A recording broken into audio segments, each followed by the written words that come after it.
Welcome to the Real Film Nerds Podcast. Welcome, one and all, to another exciting episode of the Real Film Nerds Podcast. This week we chat about an internet movie because Mike wanted to do an internet movie, even though he went to the theaters and didn't tell us. So we'll get to that when we get to it. I know Ma Hinshaw has a lot to say about this movie. She loved it so much, she watched it frickin' twice. But anyways. I have 2 sentences. Don't even say that. With me since episode 300 and something, the incredible, the amazing, the crotchety old Ma Hinshaw. Hi, Ma. Hi. See, look, I'm changing it up.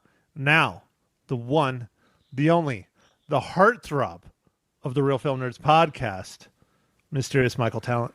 Oh, the heartthrob, huh? Am I the beating heart of the podcast now? You can take your choice. I'm going with heartthrob, but if you want beating heart, that's fine too. You are the talent. My mom and I are just here for the ride. I'm here to do the editing and slave labor of getting the podcast up every week. And my ma is here to be the voice of reason.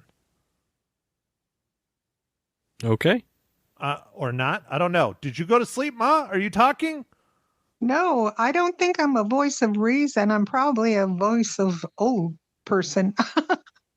I don't know. It's supposed to be wisdom. You're the old one, so why aren't you wisdom. wise? Oh, that's a good word. Yeah, wisdom. Reason and wisdom. My son. Okay. Sounds good to me. Nice. And so if we're not wisdom, Matt, what are we? What's the opposite of wisdom? I mean, I'm an asshole, so I don't know what you are, Mike. Oh, okay. Yeah.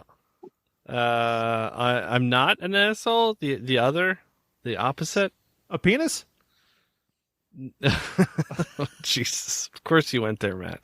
It's the opposite. All right. Well, I guess I'll just ignore Matt and continue on with the pod. It's going to be a good pod. Come on. All right, fine.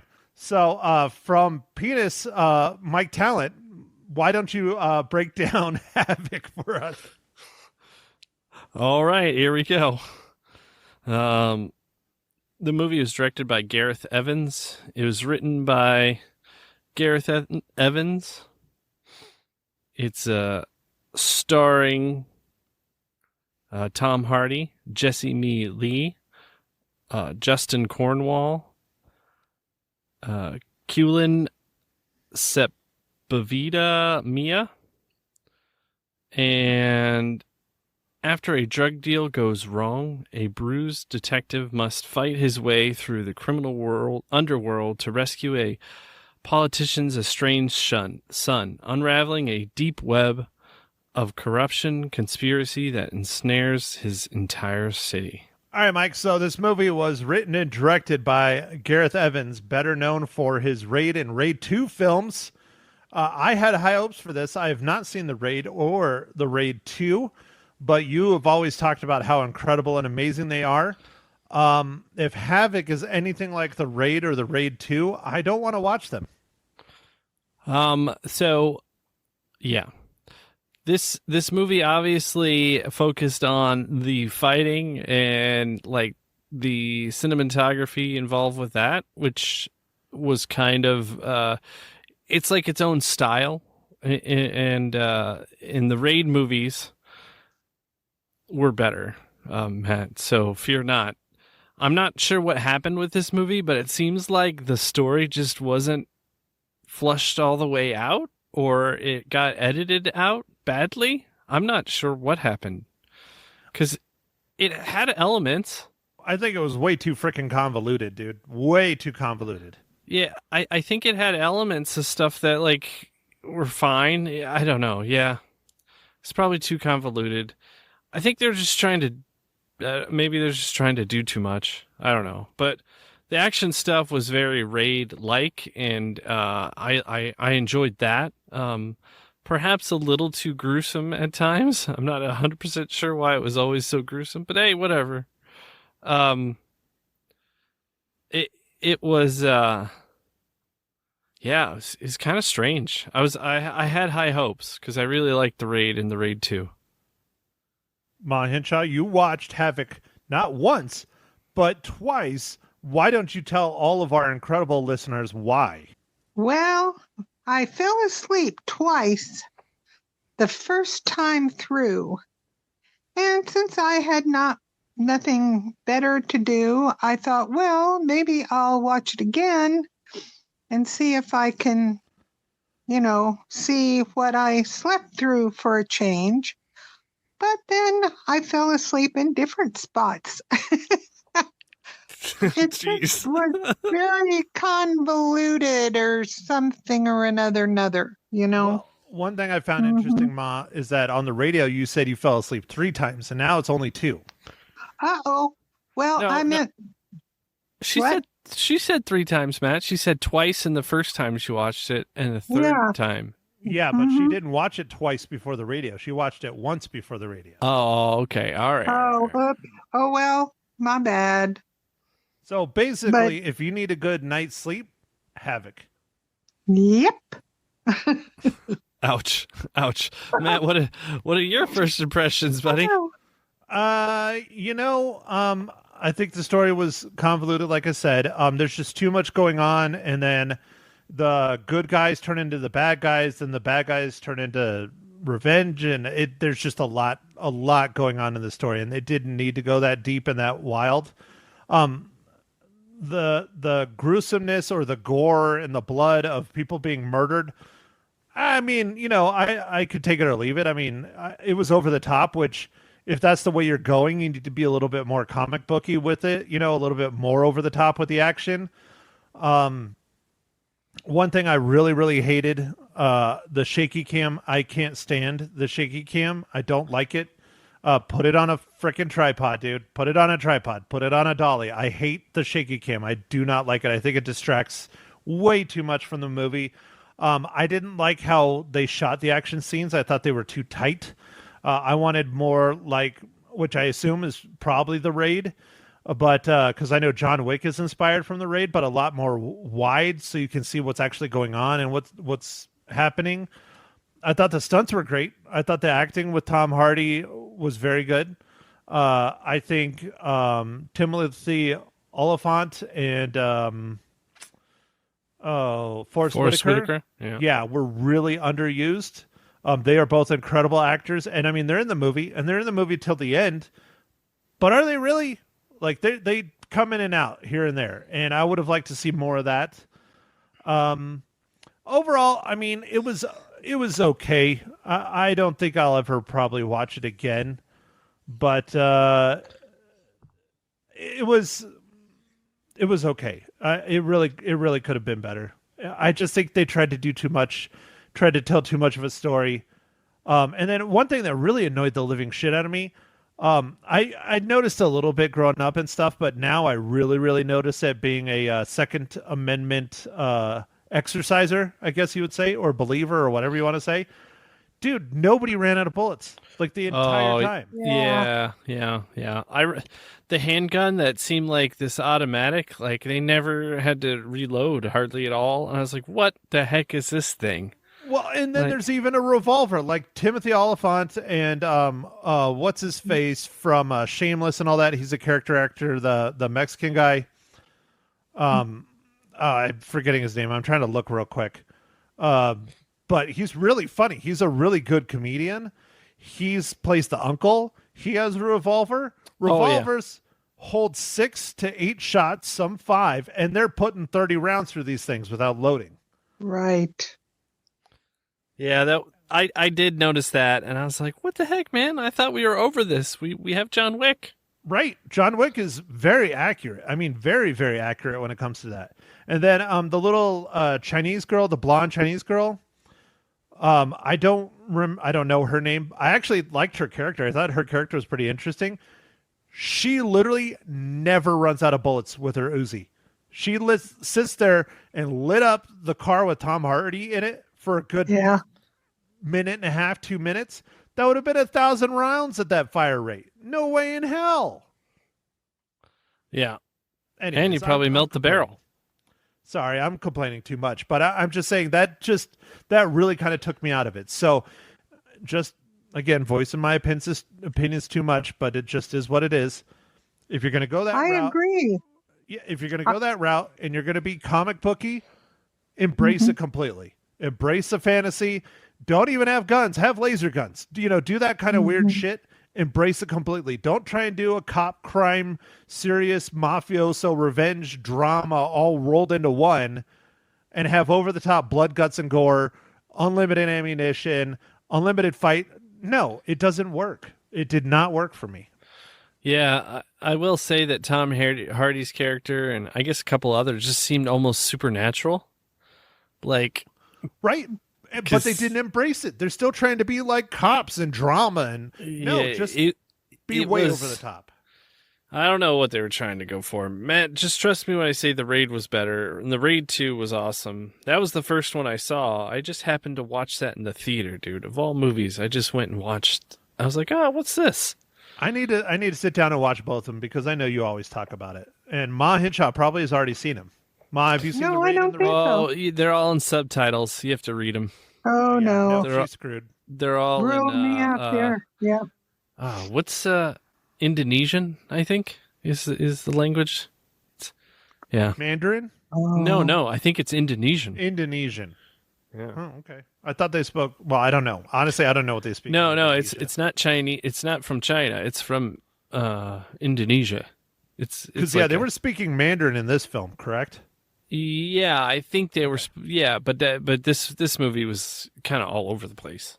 Yeah, well, and that was another one. Not to get too off on that. I think it was done by a Chinese production company. I'm pretty sure XYZ. Is that a Chinese production company? I'm not sure. Maybe. Anyways, doesn't matter. The thing I thought that was weird is that all the outside shots, like the chase scenes and all that stuff, was all digital. Like you could tell, and it wasn't great digital either. Yeah, I don't know, man. I thought it had a lot of potential.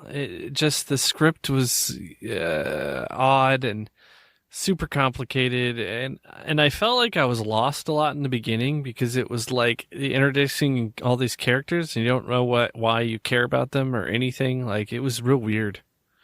Just kind of starts. Besides the little like monologue with Tom Hardy saying, "I did a bad thing." Yeah, the monologue and then the end monologue. Yeah, Ma, do you like monologues? Not really. I don't know. I don't think it really helps much, but well, I've seen other movies the same way, but it just no. And this one definitely no. And true, the beginning was like this, and you're trying to understand, really what's going on. What's this, and it keeps on going on. Yeah, it keeps changing. Like you said, Matt. Good guys go to bad guys. Bad guys go to revengey guys. Things are all over the place. Yeah, and that's about the best you can describe it without, spoiling it. So, thanks for chiming in, Mom. I was trying to get you to engage. I know you really did not like this movie at all. Spoiler alert. But I'm just trying to get you to chat a little bit.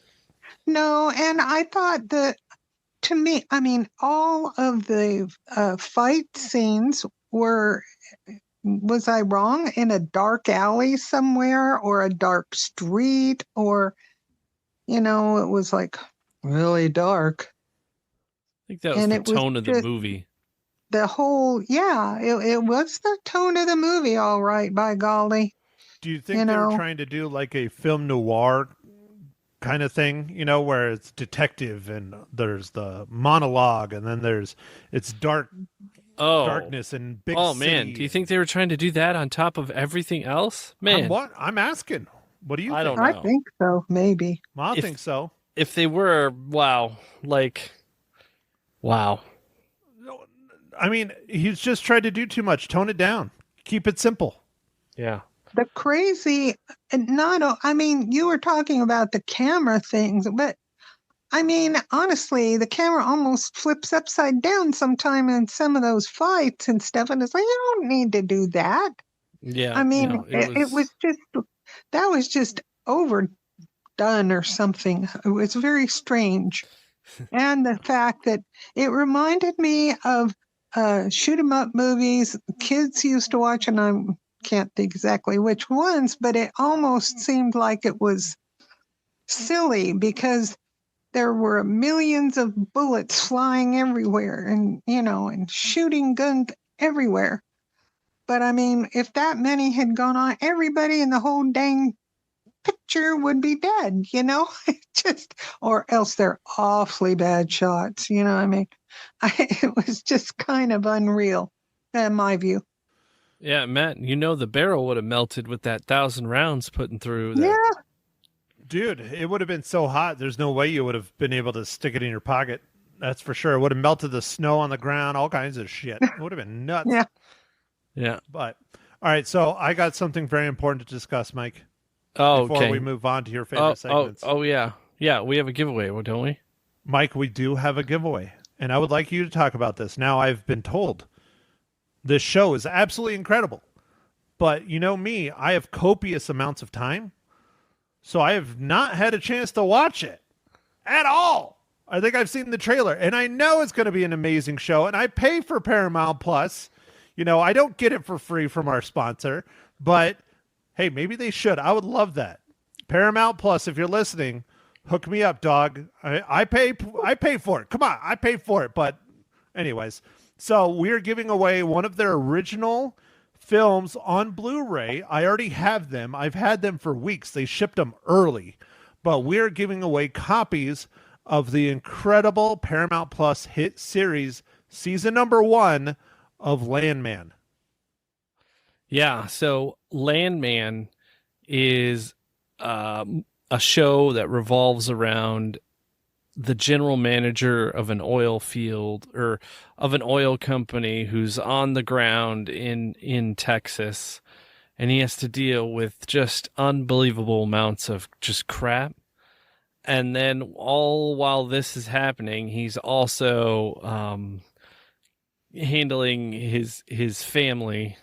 So his son has decided to work in the oil field, and his daughter is moving back with him, and his ex-wife is coming as well. So it's just an interesting dynamic, and he shares a house that the oil company provides with a few other higher ups in the oil company. So one of them's like an attorney, and the other guy's like some sort of oil engineer, petrol engineer or something.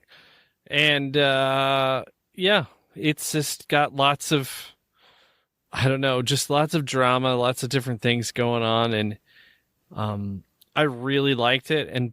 And Billy Bob Thornton was perfect as the head guy, as the landman. Question, Mike. Yeah. I know your father worked in the oil fields, specifically in Texas and New Mexico, I believe. Has your father watched Landman yet? No. I want him to watch it to see to let me know if it was kind of like that. But they kind of show some of the different sides of everything for oil fields. So the crews that are working the different pumps and or the wells and the wellheads and all the different things, and how everybody has to get up super early and go, and they live in these places called man camps, and it's like company provided housing and just all kinds of stuff. So it also deals with like what happens with incidences, and it covers a lot in the show, a lot. So, well, I would love to hear your dad's opinion on it. Now, again, I haven't watched the show yet, but I think it would be really interesting to sit down and watch it with him. And your dad texted me this week. He wants to come up and hang out at the new house with your mom to get out of the heat. So we'll see how that happens. But okay. I love Billy Bob Thornton. That alone should make it pretty darn good. Yeah, hey, it's pipe good. down, you old biddy. I don't want to hear about your love infatuations. Hey, I don't care. He was cute. Yeah, so I really enjoyed the show. It's also done by the guy who did Yellowstone, Tyler Sheridan, I think. Ooh, that should be good. Yeah, Sheridan, I believe. So I haven't seen Yellowstone, but I saw Landman and I really liked it. Good. I have seen Yellowstone, And a little teaser that I'll be doing next week. We're giving away copies of Yellowstone 2 next week. Not the whole series, just the most recent season. Okay. All right, But dude. that's next week. Do you want to read your business? Mike, I want you to figure out what people have to do to get a copy of the Blu-ray edition of The Landman. Oh, I was just thinking of something easy. So just tell us your favorite Billy Bob Thornton movie or show. And, yeah, can't be Landman. Okay, very good. That's pretty easy to do. So, all right, here we go. Down to the business. The Paramount Plus hit series Landman Season 1, starring Billy Bob Thornton, Demi Moore, and John Hamm, is now available on DVD and Blu-ray with over 85 minutes of special features. Landman Season 1. Own it now on DVD and Blu-ray. And again, it's provided to us by our awesome friends over at Paramount, specifically Paramount Plus. There we go. So don't forget, email Mike at realfilmnerds.com and tell him your favorite Billy Bob Thornton. Can you tell I've been talking a lot today? God. You always talk a lot, man. You're full of it, dude. You're full of hot air. From the radio to the phones to the my throat, like right here hurts. It hurts from talking so much. Oh, anyways, okay. Email Mike at realfilmnerds.com and tell us your favorite Billy Bob Thornton show or movie. And we all know Mom's favorite is Bad Santa and Bad Santa 2. Absolutely. All right, Mike, on with the show. All right, Matt. I'm pretty thirsty, so I bet you are, Matt.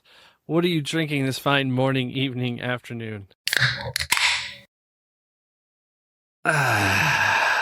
Oh, Mike, thank you for asking. I am always thirsty, especially when I talk this much. It's been a wonderful past 2 days, and it's only getting better. So I have a nice, tall glass of Jim Beam vanilla. No ice, no water, no nothing. Jim Beam vanilla in a pint glass. Oh, my gosh, in a pint glass. Woo! Yes, sir. A great first couple days of the week. It's been a wonderful week. Well, that's the thing. I was talking about it on the radio, actually. Everybody's like, oh, man, it's Monday. It's so awful. And I'm like, you know what? If you think about it, I work 7 days a week. Every day is Monday.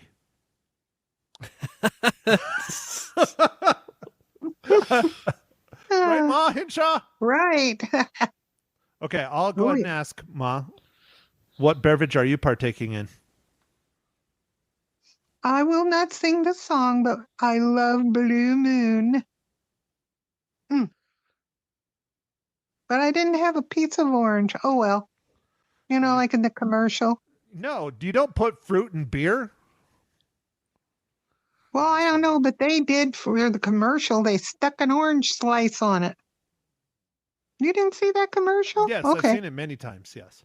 Well, anyhow, I just said I don't have an orange slice, but that's okay because I didn't need one. It's really tasty.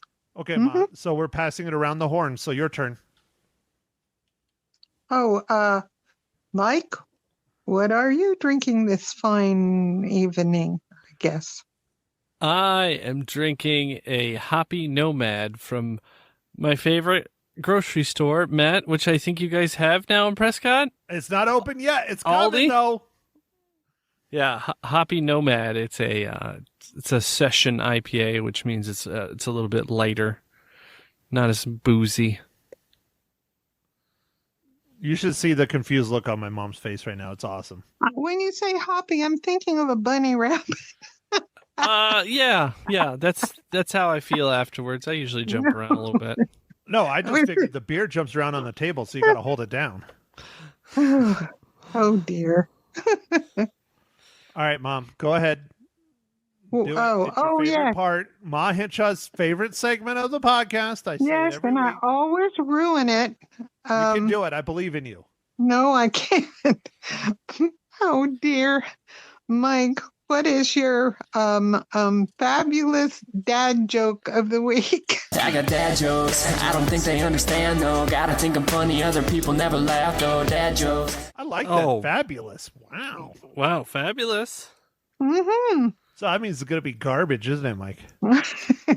Oh, I just saw one that I could have. Oh, okay, here we go. Uh-oh. How do you make rabbit stew? I don't know, except I don't know. Easter Bunny? You keep it waiting. Keep it waiting. Yeah, Keep so it's it- like stew, like you got. Oh, I really Dad. don't get that. You know, it's bad when you have to explain even a dad. It's in the book. Damn it. I cannot hate the book. That's the problem.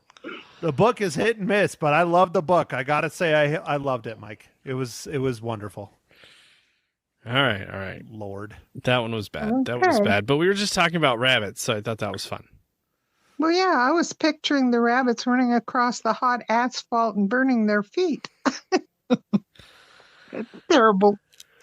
That's a way to make a stew, I guess. So, all right. So the most important and probably really easy question for Mike finally after last week. Jesus, man. I mean, you don't miss often, and last week you missed. But anyways, Mike, how does the Netflix original Havoc relate to the Marvel Cinematic Universe?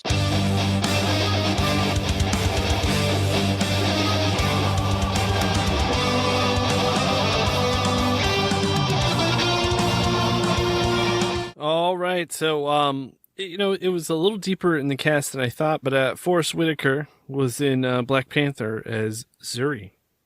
Not true. You could have just said Tom Hardy. Tom Hardy isn't. Well, that's not. Tom quite. Hardy was in a Marvel Cinematic Universe movie in the end. Yeah, I don't know. I didn't feel it was right, Matt. Okay, all right. You made that rule, not me. But yes, Forest Whitaker as well was in a Marvel Cinematic Universe film. I feel like that was Panther. a clear reference. The Forest Yeah, Whitaker. yeah. He was. I don't remember. Was he in Black Panther 2 as well, or just the first one? Just the first one. I Yeah. think. Didn't he get murdered in the first one? I think so. Yeah, I think so too. Yeah. I love Forest Whitaker. Man, such a amazing actor. He's one of my favorites in Star Wars. Even though he had a very small part. Oh, his character, Saul Guerrero. Oh, awesome. Oh yeah, it was good. Oh, so good. And I think he's in Andor, but again, another show that I have copious amounts of time to watch. Oh, Matt, I heard Andor is the best thing that has ever been made of the Star Wars. Dude, the first season was absolutely incredible. I have not seen the second season. I haven't even started, but the first season was amazing. I really enjoyed it. And you do know, besides the original trilogy and Revenge of the Sith, well, maybe even above Revenge of the Sith, Rogue One. Rogue One is seriously one of my favorite Star Wars films ever, and that was done by the other Gareth. The other what? Yeah, not this Gareth, not Gareth Evans. That was done by Gareth Edwards. And remember, I got it all screwed up last week before You we were did. doing this. Yeah, you did. Anyways, yeah, and I absolutely love Rogue One. I think it is one of the best Star Wars products ever to come out. There's no Jedi in it, and which is amazing because I love freaking Jedi, especially Sith. But that's a big statement, coming from someone that spends a lot of his money on Star Wars things. But anyways, okay, I will stop and I will say we are now in the spoiler section because I can keep going and going and going about the wars. But Mahinshaw, is there anything you want to spoil when it comes to chatting about Havoc? Actually, no, because I've already pretty much said that, I just thought there was so much shooting, so many, and it just, I don't know, it's dragged for me at times. I did like, and I can't remember her name, where she climbs up the car and shoots the car to pieces and all that. I thought that was really cool. The But girl that there climbs weren't- up the car and shoots the car to pieces. Well, like on top of it, wasn't she on top of it? Anyway, the guy. Remember when was it the Forest guy that was up Whitaker's there? getting taken? Oh yeah, Oh, yeah. yeah. I Okay, thought that yeah. was really cool. That was a fun watch, but a lot of it was just kind of same old, same old. I kind of lost interest in watching the flaming guns, and the guns were flaming. So I don't know how or why, but they were a lot of them. So anyway, no, I don't have much to add there, guys. That's about it. Mike, what do you want to spoil, sir? I don't know if I want to spoil too much, but like the scene that was in the club or whatever, I think that was a music club, right? Yeah, it was like a club. Yeah, it's a dance club, drinking club, bar club. Yeah. No, I watched that scene multiple times over. I thought it was interesting. It's I don't know. There was stuff that's kind of cool in it, but at the same time, that was where it really looked like Tom Hardy was like a superhero to me, and I'm like, yeah, invincible. What the heck, dude? Like, he's just supposed to be and he's kind of got this weird kind of like tough guy, quiet personality mostly in the movie. Mm-hmm. But then when it comes to the fight scenes, he's like just indestructible. It was weird. It was just like a weird. I don't know. Just a lot of things in this movie were weird. I mean, it took a long time to kind of figure out what the heck was trying to happen. Even with our like intro monologue, I'm like, what is going on? And then it just gets weirder and weirder and weirder. So. And you swear the Raid and the Raid 2 is better. Yeah. Okay. All right. Yeah. All right. You have to read it though. It's not in English. Dude, I don't have a problem with subtitles. I know my mom can't, she has to have someone read them for her. But I prefer to, we've had this discussion many times, but I prefer films with subtitles versus them being dubbed because I want to hear their natural inflections in their voice and things, Yeah. No, I get it. Me too. So it, this movie's not great. I feel like you've said, we've kind of just said over and over, I think they just tried to do too much. If this was supposed to be a film noir on top of everything else that was going on, totally just missed. Like, it's a hot mess, right? Yeah, like it's just a mess. Yeah, it's a mess. Like in the beginning, I would have liked some sort of exposition about the characters, like a little bit more, because it was a little bit hard to keep up with. I'm like, what is going on? And eventually kind of everything straightens out a bit, but it was just a lot. I think it gets worse. I don't think it gets straightened out. I think it gets worse, especially we're in spoilers, so I can say it, but the drug dealer mom shows up and now she's getting revenge and shit. It's like, it just keeps building more and more and more. It's just like, no, just stick with the one premise and see it all the way through. You don't need to throw this in there and that in there and revenge and, let's get his son. It was just so. Yeah. The drug dealing mom was like an extra layer, totally not needed. Why? I mean, yeah, she's pissed, but we needed another fucking villain. Like, and then the cop becomes a villain and it's just everybody. It was. Yeah. No. Yep. So, okay, I'm just going to stop it there. Right. Mike, why don't you tell our wonderful listeners what movie we're going to chat about next week? And I don't give a crap. You will have to go to the theaters. Oh, is it already time for the Mission Impossible movie? Mike, it is Mission Impossible: The Final Reckoning. Oh, man. The final Mission Impossible movie ever. Rumors were it was going to be the final movie for Tom Cruise ever, but he came out publicly today saying, nope, he is going to do movies until he dies or he turns 100. That's literally what he said. So wait. If he turns 100, it's like that's auto retirement? Like, I guess. Is that in Scientology or something? I don't know, man. I just think, we might get that stunt that I keep talking about. I don't know if you ever listened to the podcast when Ma Hinshaw Loses Her Cookies existed, but I think we might finally get the stunt and maybe since this is the end of Mission Impossible, maybe it'll be geriatric impossible or something. I don't know. But he'll be in a wheelchair and he'll go down the side of a mountain and jump into a big canyon and then throw open the parachute. Like I kept threatening my mom, we're going to make her do that. Ah, yes. Okay. But I think Tom Cruise will actually do it. Yeah.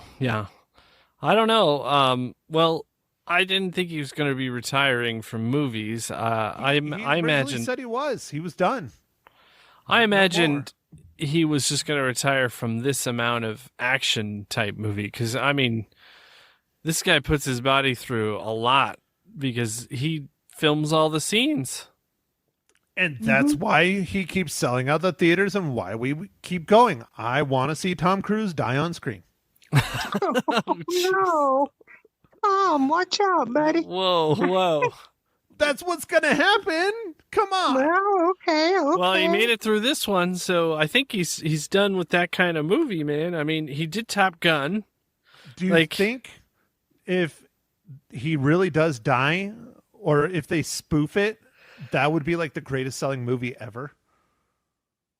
I don't know. He's still flying jets, isn't he? He flies everything. Yeah, he owns a multi-million-dollar P-51. That it was in Top Gun Maverick. Oh, wow.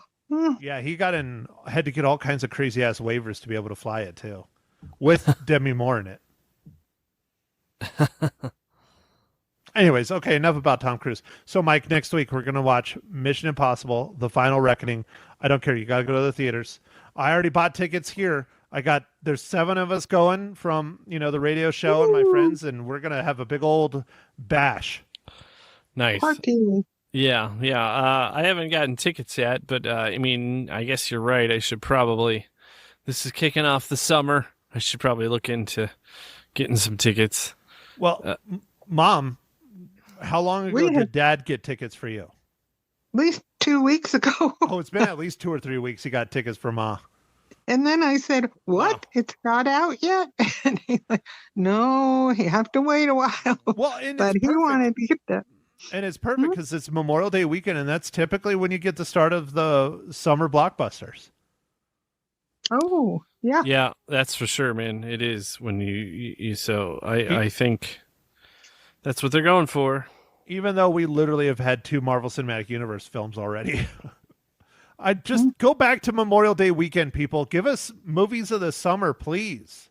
Stop inching it forward. Ugh. Anyways.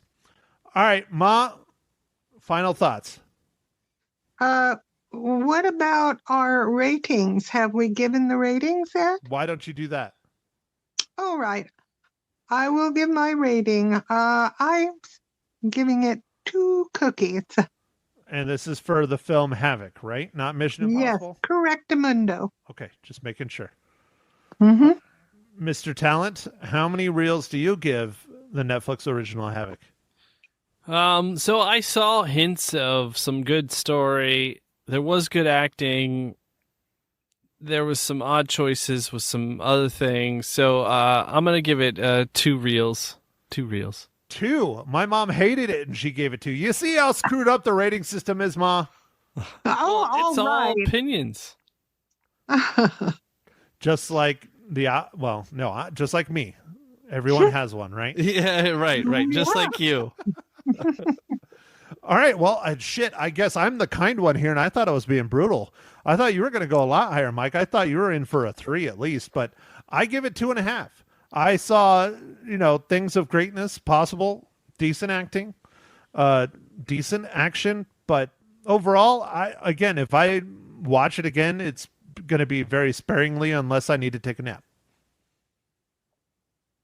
Okay. Yeah, then that worked. So, all right. Well, that is all that I have. And I know all of you love listening to me talk, and sometimes Ma Hinshaw, and always the mysterious Michael Talent. So, Ma, anything else? Oh, I forgot to say, there are a lot of F-bombs in this movie. So if you don't like the F word or your kids to hear that, well, caution. Okay. Ma, do you like the F word? Nah, I'm not big on it. Well, fine. Fart, fart, fart, fart, fart, fart. I knew it. My okay. Mike, do your thing, dude. All right. Well, thanks for listening, everybody. Make sure to enter into our giveaway. Mike at Real Film Nerds. Tell me your favorite Billy Bob Thornton series or movie. Just can't be Landman to enter to win the series Landman giveaway. And yeah, follow us on the socials, Instagram, Twitter X, or Twitter/X, and Facebook. And we'll catch you on the next pod. Thanks for listening, everybody. Bye. Thank you for listening to The Real Film Nerds. Now, don't forget to follow us on Facebook, Twitter, and Instagram at Real Film Nerds. Now, go out and catch a movie.